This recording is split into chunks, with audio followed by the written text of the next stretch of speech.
Olá, queridos amigos, motivados pela palavra, está no ar. Hoje um programa muito especial, algo diferente para o seu coração, motivacional para te ajudar a caminhar. Venha comigo, confiram o programa de hoje.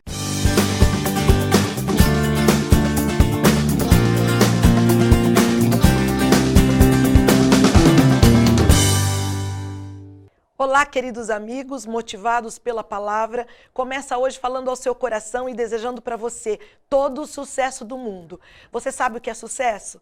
Nós temos ensinado para você quais são os ingredientes do sucesso aí nas entrelinhas do nosso programa. Mas de vez em quando traremos aqui pessoas que Deus permitiu que se tornassem muito bem-sucedidas para nos trazer pérolas preciosas para nos ensinar. Eu já disse para você que sucesso é saber quem nós somos e para onde vamos. Não adianta termos um monte de coisa na mala se não temos nem onde usar. Portanto, que na mala da minha vida e da sua, coloquemos o Senhor Deus em primeiro lugar. E motivados pela palavra, conseguiremos sim sucesso.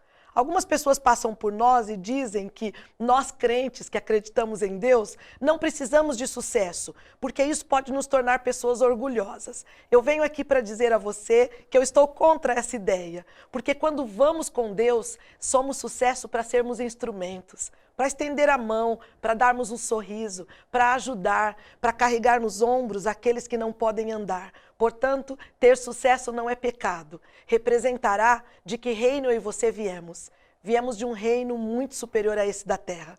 Portanto, temos os ingredientes básicos hoje para compreender que sucesso é um presente de Deus. Vai chegar na sua vida. Chegará na sua vida profissional, na sua mente, na sua casa, quando você acreditar. E principalmente acreditar que nós temos lá em cima um poderoso Deus muito bem sucedido, que gostaria que eu e você acertássemos, para que Ele pudesse nos usar com mais liberdade.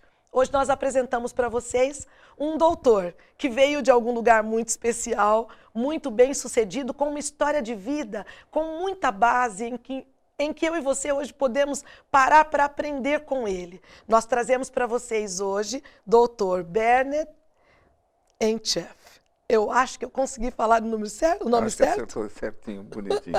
Que bom, nós treinamos bastante antes para dizer o nome dele, que é elegante e bonito. Nós estamos muito felizes que você está aqui conosco. Estou contente de estar falando com vocês aqui, principalmente para dar um testemunho de vida, né?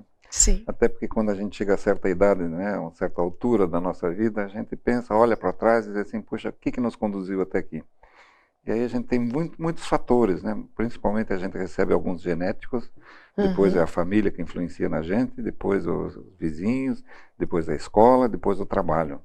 Né? Na verdade, a gente é o fruto de todas essas influências, aquelas que a gente aceitou e aquelas que a gente rejeitou e que também nos conduziu até esse momento aqui. Sim. E também um grau de espiritualidade que a gente tem que incluir nesse processo, que muitas pessoas teimam em descartar, como se isso fosse um acaso, só um presente, vamos dizer assim, muito ímpar. Mas, na verdade, eu digo o seguinte, Deus está presente na nossa vida o tempo todo. E o tempo todo, na verdade, Ele é o mentor de todas as escolhas que a gente faz e nos conduz ao bem-estar. E mesmo nas maiores dificuldades, a gente consegue superar isso aqui mais facilmente quando a gente tem esse ganchozinho com a espiritualidade. Com certeza. Cada um do seu jeito, obviamente. Cada um do seu jeito. Você pode ver na fala dele, da onde vem todo esse sucesso. Alguém poderoso guia a vida deste homem e quer guiar a sua vida também. Mas para que possamos conhecê-lo melhor, doutor, fale um pouquinho do seu trabalho hoje. Nós já sabemos que você é um headhunter verdade, e eu quero que você diga da onde você veio, qual a sua função hoje, qual é o seu trabalho. Na verdade, hoje, depois de 33 anos, praticamente, de ter montado uma empresa na área de recrutamento e seleção de executivos, na área de recursos humanos. E, na verdade, isso foi fruto de um acontecimento que me conduz à minha infância. Onde lá no passado eu tomei algumas decisões, obviamente com a cabeça de criança de 8 anos de idade, mas foi que tomei essas decisões que acabaram desembocando hoje aqui. Né? Eu nasci em 1944, ou seja, eu estou com praticamente 75 anos, eu completo esse mês. Parabéns. E eu nasci na Alemanha, numa cidadezinha chamada Ulm. E essa cidade é uma cidade bem pequena na Alemanha, ela foi totalmente destruída pelos aliados durante a Guerra Mundial.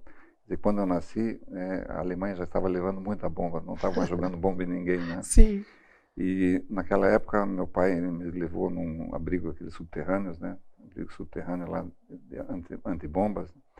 E quando eles voltou, depois do bombardeio, a quadra tinha desaparecido. Eles ficaram com a roupa do corpo. E a gente viveu muito tempo em abrigos e coisas desse tipo. Em 1947, a ONU, junto com os Estados Unidos, desenvolveram o chamado Plano Marshall, que, entre outras coisas, tinha um programa de retirar da Europa os chamados excedentes humanos nossos. Que meu pai é búlgaro, minha mãe é alemã. Quando minha mãe casou com meu pai, ela perdeu a nacionalidade alemã e virou búlgara, então, em função disso, nasci búlgaro. Sim. E dessa forma, e meu pai, quando soube desse programa de retirada da Europa dos excedentes humanos, ele se inscreveu e o Brasil aceitou. E nós viemos ao Brasil por conta da ONU, a ONU que nos trouxe até aqui. Uau! E chegamos em Curitiba, para a gente, vamos dizer, simplificar esse processo. Sem falar português, sem falar absolutamente nada, e foi assim que meu pai começou a vida, e obviamente sem dinheiro, né? Quis Deus, de certa forma, que minha mãe, por alguma razão que eu não sei explicar porquê, ela queria que eu estudasse num colégio particular. E acabou indo lá, conhecendo o pessoal do Bom Jesus, que é um colégio de elite, e lá que aconteceu efetivamente essa grande transformação. Que a gente morava num bairro muito pobre, naquela época não tinha favelas em Curitiba, mas tinha bairros de gente pobre como nós. E eu caminhava todo dia 3,5 km para ir até o colégio a pé. E voltava a pé também. Começava 10 para 7, vamos dizer assim, minha aula. Então eu tinha que sair tipo 15 para 6 da manhã para poder chegar lá, eu e meu irmão, que é um ano mais novo do que eu. É interessante. Quando eu aprendi o português, foi lá que eu aprendi o português. Quando eu aprendi o português, fui convidado por um colega a fazer um trabalho na casa dele e ele nos convidou para almoçar. E, obviamente, como era um colégio de elite, era um cidadão que tinha muito dinheiro, né? O motorista foi nos pegar e foi a primeira vez, aos 8 anos de idade, que eu entrei num carro. Uau! Foi uma grande... Achei Muita maravilhoso emoção. isso. Quando nós chegamos na casa, fiquei impressionado porque a casa tinha 3 andares. Fomos recebidos pelo mordomo da casa. E quando entramos, tinha 2 funcionárias, 2 empregadas, né, que estavam para nos servir. E o que me impactou, efetivamente, foi que eu vi em cima da mesa, assim, os talheres, né? E vi um copo. Eu nunca tinha visto um copo com tanto brilho, com tanta transparência. Parecia uma joia, uma coisa assim, né?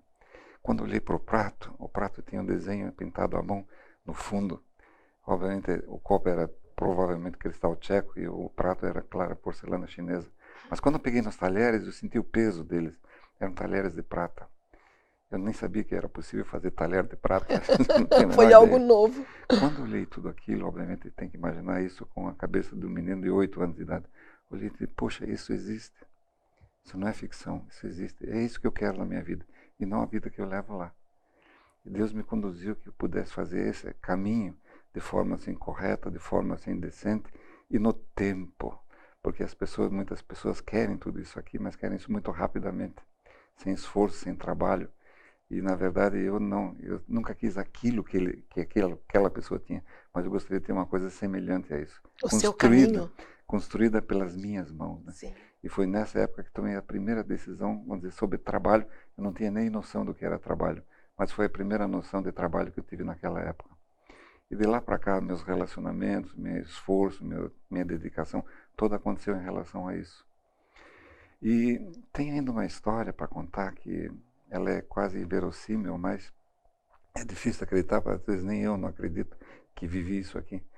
Mas eu, quando tinha 13, quase 14 anos de idade, de repente meu pai saiu de casa.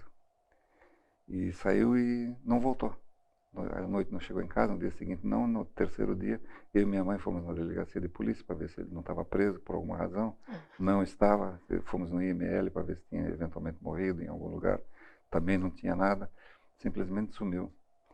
E, minha gente, eu aprendi uma grande lição nessa época. O nosso dinheiro foi acabando, os alimentos também. E os nossos vizinhos, que tinham tão pouco naquela época, começaram a dividir algumas coisas conosco.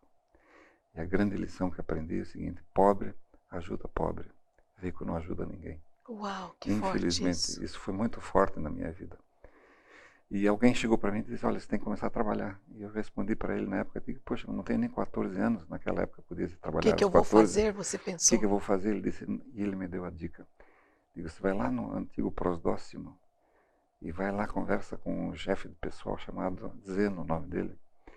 E essa pessoa provavelmente pode te ajudar. E eu fui. E não é que ele, não podendo me contratar, me contratou. Me pagou 1 mês e meio por fora e depois disso comecei a trabalhar, tirei a carteira de trabalho e comecei a trabalhar. Isso me conduziu, obviamente, a um patamar, vamos dizer assim, pelo menos de autossuficiência. deficiente, mas é assim, porque eu ganhava o equivalente a um salário mínimo de menor na época, que era meio salário mínimo. E quem vivíamos então era minha mãe, eu, minha mãe, meu irmão, nós três vivíamos desse salário. E lá perto de casa tinha um lixão, e esse lixão a gente, no sábado à tarde, eu ia lá catar ferro velho que a gente vendia. Ferro velho que era uma coisa muito bacana desse negócio, dava uma melhoradinha a cada 2 semanas, Sim. dava um dinheirinho a mais para a gente comprar alguma fruta, alguma coisa desse tipo assim. E fui indo até que aos 17 anos, quase 18 anos, eu consegui entrar numa empresa de São Paulo. E essa empresa, ela produzia equipamentos para panificadora. E interessante, né? O cidadão chegou para mim e disse, mas eu estou precisando de um vendedor, mas você é menor de idade, não pode ser vendedor. Digo, mas eu quero ser vendedor. Faça uma proposta, do jeito que fizer que eu vou topar. E ele fez uma proposta, digo, olha, eu não posso te registrar como vendedor, vou te registrar como auxiliar de escritório.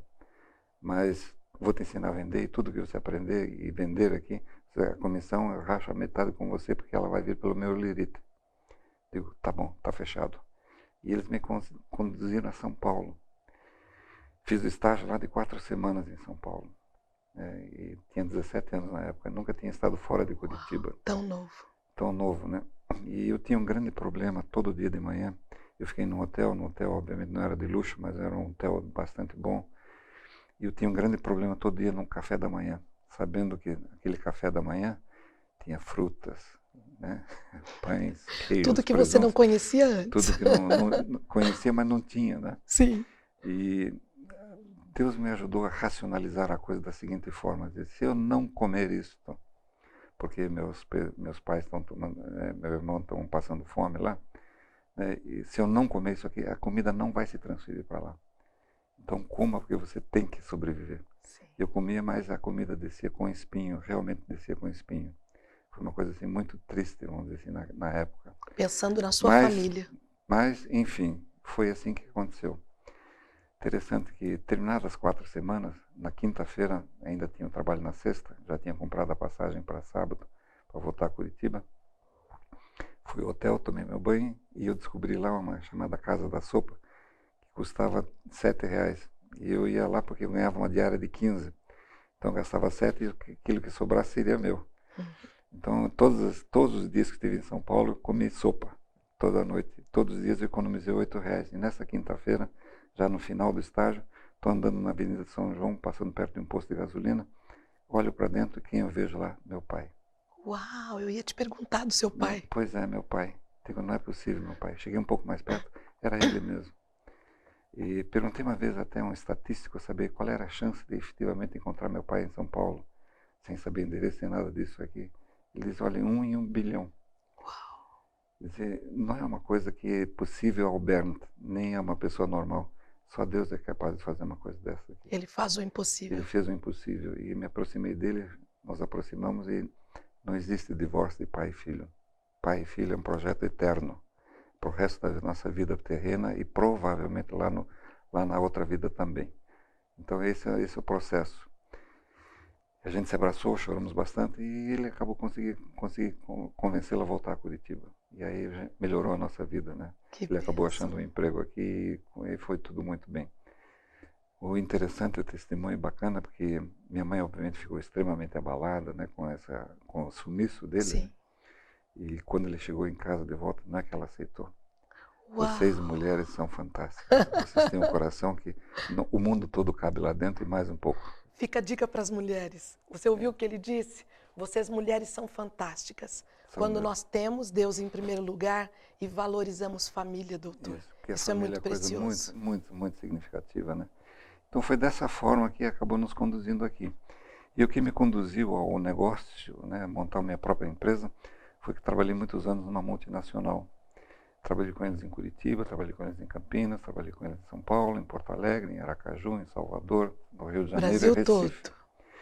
Quando chegamos a Recife, aconteceram 2 fatores que me influenciaram definitivamente a minha vida e peço que você reflita um pouquinho sobre isso, porque ele foi decisivo na montagem do meu negócio. Que foi o seguinte, em primeiro lugar foi em relação à minha família. Nós fomos morar em Boa Viagem, num prédio que tinha bastante criança, e os nossos filhos não desceram na primeira semana. Eles ficaram fechados e trancados no apartamento. E aí fizemos uma reunião com eles e, obviamente, com o jeitinho deles, né? Que eles eram crianças, né? E assim, por que vocês não querem brincar com outras crianças? Eles disseram, pai, nós não queremos mais fazer amigos. Porque cada vez que a gente faz amigos, isso é transferido. Esse é um impacto que acontece com os filhos quando eles têm Sim. essas transferências muito constantes, né? Que é muito difícil. E o segundo grande impacto, vamos dizer, foi em relação ao trabalho. Naquela época, essa empresa era muito grande, tinha 22 mil funcionários, 1.800 gerentes. Uau. E o meu novo chefe, né, eu não conhecia pessoalmente, já tinha ouvido falar e bem dele. Mas quando eu cheguei, nos 2, 3 primeiros minutos, ele acabou com a minha vida ali. Ele Conseguiu essa conseguiu façanha. essa façanha. Ele, na verdade, ele queria me impressionar, eu acho que ele fez o inverso. Sim. Ele não teve consciência disso, mas eu tive muita consciência do impacto dele. Ele chegou para mim e disse assim, Bernd, muito prazer, bom você vir aqui. Já ouvi falar bem de você, eu acredito que a gente vai fazer grandes coisas, mas, como nós ainda não trabalhamos juntos, vou zerar o seu passado. Aquilo soou de forma muito estranha no meu ouvido, porque como que uma pessoa pode apagar meu passado? Aí eu perguntei para ele, escuta, eu estou com 39 anos na época, estou com 39 anos, sou casado, tenho 3 filhos, estou há 12 anos nessa companhia, você está apagando esses 12 anos da minha vida? Ele olhou bem nos meus olhos, bem firme, e disse assim, você entendeu perfeitamente o que eu quis dizer. E eu não falei para ele, mas falei para o Bernd, como que você, aos 39 anos de idade, casado, pai de 3 filhos, vai ter medo que uma pessoa vai dizer qual é o seu passado, qual é o seu futuro, qual é o seu presente? Isso é inaceitável. E aí nasceu então a necessidade de fazer um plano B. Por isso a sua empresa. Plano. Exato, comecei a planejar e pedi que a empresa me devolvesse a Curitiba. Eles conseguiram, depois de algum tempo, me devolver a Curitiba. E aqui comecei a trabalhar em um plano B, comecei a desenvolver o plano B. E aí Deus novamente me ajudou profundamente. Ele está sempre em todo lugar. Né? A companhia fez um PDV, um programa de demissão voluntária. E esse programa eu assinei e com esse dinheiro consegui montar a minha organização. Investiu. Foi dessa forma que eu cheguei a montar essa organização. Estou com essa empresa há 33 anos. Eu diria algumas coisas que são importantes, que fizeram ou que conduziram ao sucesso disso aqui. Primeiro foi a questão do foco. Nunca fiquei entusiasmado com outros tipos de trabalho, porque eu amo aquilo que eu faço. Eu gosto efetivamente daquilo que eu faço e aquilo que eu me empenho todo santo dia. Vale a pena levantar da cama e trabalhar, porque o nosso trabalho ajuda os 2 personagens mais importantes que nós temos na organização, que são nossos clientes, as empresas que nos contratam e pagam, obviamente, por esse serviço. E, portanto, todo o serviço, todo o esforço que a gente fizer para eles ainda é pouco. Em segundo lugar, são os candidatos e as pessoas que passam pelas nossas pessoas físicas, que obviamente são os nossos produtos. E, obviamente, a gente não tem o direito de você ser desleal com essas pessoas. Com certeza. Você tem que ter absoluta lealdade, correção, transparência. E é dessa forma que a gente tem que tratar as pessoas. Isso nos conduziu a isso. Aí me pergunta assim, mas o que você resistir 33 anos, né? Porque nós passamos tantas crises nesse Brasil, né? Sim. É plano Collor, plano não sei o quê, plano não sei o quê, tudo que é plano e todo aquele negócio.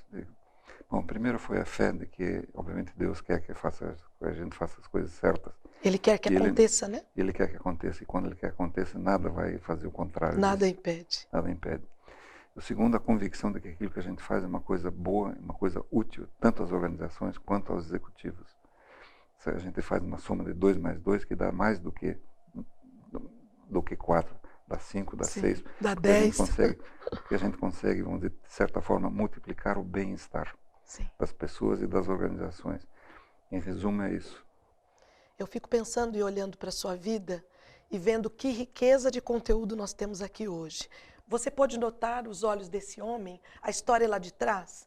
Toda pessoa que é bem-sucedida, dentro daquilo que nós esperamos que seja assim, com certeza tem sua história de bastidores. Lá atrás, a história da guerra, a mudança de país, o lembrete daquilo que ficou para trás não o impediu de prosseguir.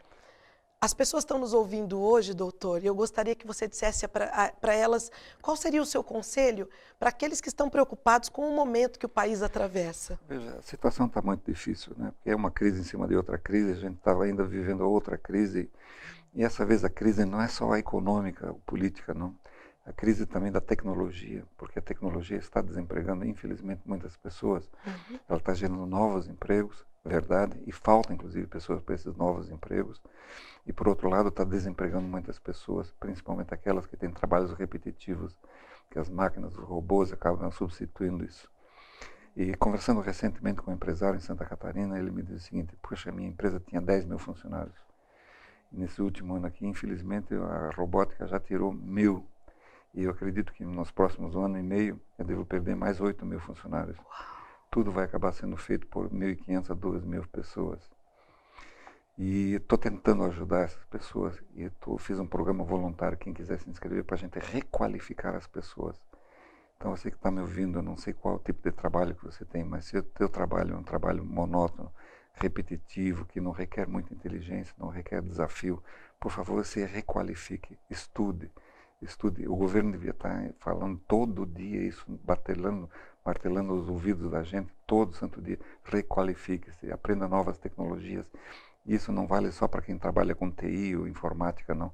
Isso vale também para o dentista. Esses dias eu fui no laboratório, o dentista lá manejava o computador como se fosse vamos dizer, um exímio, vamos dizer, praticante de informática. Né? Então, hoje em dia, se você é médico, se é engenheiro, sabe o quê? A informática e a tecnologia está do nosso lado e é do nosso alcance e vai nos beneficiar. Eu acredito que a tecnologia ela vai trazer grandes benefícios para a humanidade, mas nós temos uma fase de transição e essa tem que ser feita através da educação. Educação, sim, técnica, educação moral, educação cívica, educação ética, que é uma coisa muito importante. Maravilhoso. Você falou algo que mexeu com todos nós. Manter o foco e fazer o que gosta. Isso é um grande segredo, não é verdade? Sempre você trabalhou naquilo que gostava ou existiu algum momento que não gostava muito, mas teve que fazer? E isso foi bom? Eu tive sim, foi sim, porque teve uma fase, quando eu comecei a trabalhar, naquela época eu tinha 13 para 14 anos de idade, estava se lançando a televisão aqui em Curitiba. E naquela época haviam duas formas de você comprar e adquirir uma televisão. Uma, indo numa loja, como hoje, escolhe, quero essa aqui e pago, Sim. E fecha. E a segunda era o vendedor chegava na sua casa, batia: Dona Maria, a senhora já tem televisão? Não, não tenho, não. E se eu não gostei de ter televisão? Não sei. Posso lhe fazer uma proposta? E pode. Qual é a proposta? A proposta é a seguinte: a televisão custa tanto, você pode pagar dessa forma, eu lhe mando uma em demonstração. Ela fica 3 dias. Se a senhora não gostar da televisão, fica com ela, me paga desse jeito. Se eu não gostar, eu levo embora e não paga nada. E ninguém devolvia a televisão. Ninguém devolvia. E eles ganhavam um monte de dinheiro e eu estava passando fome, né? Eu queria ser vendedor. Sim. E Deus, com essa prática e vendo esses vendedores todos, eu acabei sendo, vamos dizer, influenciado para seguir a carreira de vendas, que eu poderia, independente do grau de estudo, poderia ganhar dinheiro, né? Sim. E foi desse jeito que, na verdade, que eu comecei a exigir que eles me passassem para de vendas, me contratassem dessa forma, né? E acabei conseguindo depois de muito percalço, mas nesse inteirinho tive algumas coisas que eu não gostei. E trabalhei sim, mas eu não gostei. Mas trabalhou. Trabalhei sim. Vendi, entre outras coisas, vendi carneiro, inclusive, do Baú da Felicidade. Né? Eu lembro desse carneiro. Lembro desse carneiro. Então, eu fiz muitas coisas na vida, né? Que, obviamente, eu não me arrependo, mas algumas eu fiz com muito prazer e outras não com tanto prazer. Fiz para sobreviver. E eu percebo hoje que muitas pessoas, infelizmente, elas têm que trabalhar porque elas têm que levar a conta para casa, fazendo bico, vendendo bala na esquina, seja como for. Mas é uma forma também de você não roubar, não praticar o mal, porque é possível sobreviver de forma decente, mesmo fazendo bicos na vida da gente. Com certeza. Sabemos que Deus planejou algo para mim e para você, como planejou para a vida deste doutor. Se você pensa que está sozinho, como nós conversamos antes de começar a gravação, ele disse: nós nunca estamos sozinhos. Temos um Deus que traça o nosso caminho e vai conosco. E às vezes as pessoas pensam que isso é só coisa do destino, não é verdade? Há coisas a fazer no meio do processo. Eu gostei quando você falou sobre decisões. Lá atrás, com 8 anos, você decidiu algo. Dos 8 anos para cá, quantas coisas você viveu? Nossa, quantas histórias? Dá para escrever livros e livros e livros. Algum sonho no seu coração ainda existe para realizar? Existe. Gostaria de contar para nós? Às vezes as pessoas perguntam: e o seu legado? Eu digo: não tem legado nenhum enquanto a gente não morrer. É verdade. Então, a gente só terá o legado depois completado, depois que você morrer. Sim, partir. Então, na verdade, o que eu gostaria muito, se fosse possível, né? Gostaria de continuar beneficiando as pessoas. que a esclerose ou, vamos dizer, o Alzheimer não me pegasse tão cedo, que pudesse trabalhar ainda um pouco, né? Veja, estou com 75 anos, estou há 61 anos trabalhando. Um bocado de tempo, mas o que dá vida, efetivamente, além da força divina, da vida também é o trabalho. O trabalho faz bem, o trabalho não faz mal a ninguém. Sim. E o fato de ter começado muito cedo a trabalhar, isso não me prejudicou. Muito pelo contrário, me ensinou a ter disciplina, me ensinou a ter direção, ter foco em relação às coisas e principalmente ter um grande sonho. O grande sonho de você sair de onde você está e ir para um novo lugar, aquele que a gente idealiza.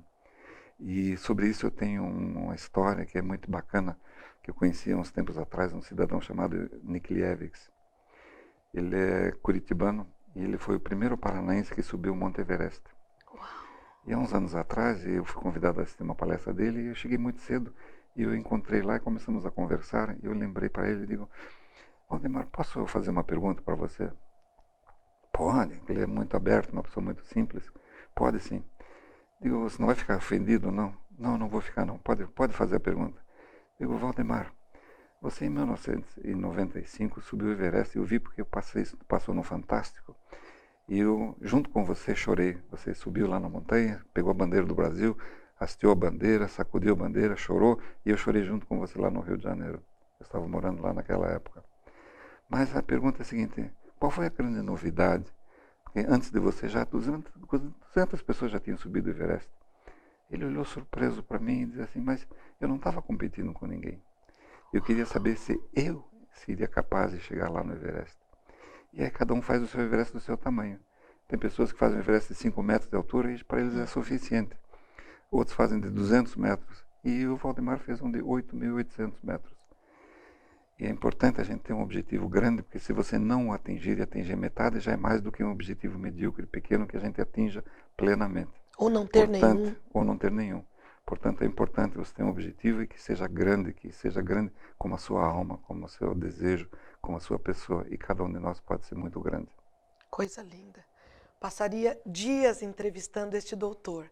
Deu para você perceber que aqueles que querem ter vida longa, estarem belos e saudáveis, precisam trabalhar. Às vezes nós achamos que para ter vida longa e sermos felizes, precisamos nos esforçar com tantas coisas, algo pequeno. Uma decisão, o trabalho, gostar do que faz, fazer o que não gosta também bem feito, pois isso fará parte do nosso treinamento. Nós estamos aqui muito felizes por entrevistar o doutor nesta manhã, neste momento, nesta tarde ou nesta noite, porque eu não sei que horas você vai estar assistindo Motivados, mas quero deixar no seu coração que hoje nós podemos subir o nosso Everest. Eu quero, neste momento, começar a me preparar para finalizar o programa com tristeza, porque eu passaria horas te entrevistando, porque uma mente brilhante sempre tem histórias brilhantes. Este homem acredita em Deus e ele sabe que Deus o colocou neste planeta para ter sucesso, para, como ele disse, poder abençoar mais pessoas. Doutor, eu gostaria que você deixasse uma mensagem do seu coração, o que você desejar para todos que estão nos ouvindo. Fora do Brasil, no Brasil, nos hospitais, nas casas. Este Motivados pela Palavra vai pelo mundo. E o nosso tema motivacional te trouxe aqui para abençoar muita gente hoje. Inclusive, quero dizer o seguinte, quero abençoar todo mundo que está nos ouvindo ou nos assistindo nesse momento, mas nesse momento eu estou com uma filha que está no hospital. Operou-se ontem e Deus ajudou, fez com que, vamos dizer assim, a doença não fosse tão grave quanto a gente imaginava. Amém. E se Deus quiser, ela vai sair de lá muito bem. Então é importante a gente ter saúde. Saúde é a coisa o dom mais importante que a gente tem. Então cuidem da saúde e cuidem da saúde mental e da saúde espiritual, que ela é fundamental na nossa vida. Nós vamos ter que ficar por aqui. Agradecemos demais, doutor, pela sua vinda aqui. Um homem ocupado, com uma agenda tão cheia, sua filha no hospital. Estaremos orando pela filha dele, por sua recuperação. Muito obrigado. Sabemos que o Senhor Deus tem muito mais para a tua vida. Há outros capítulos para acontecer.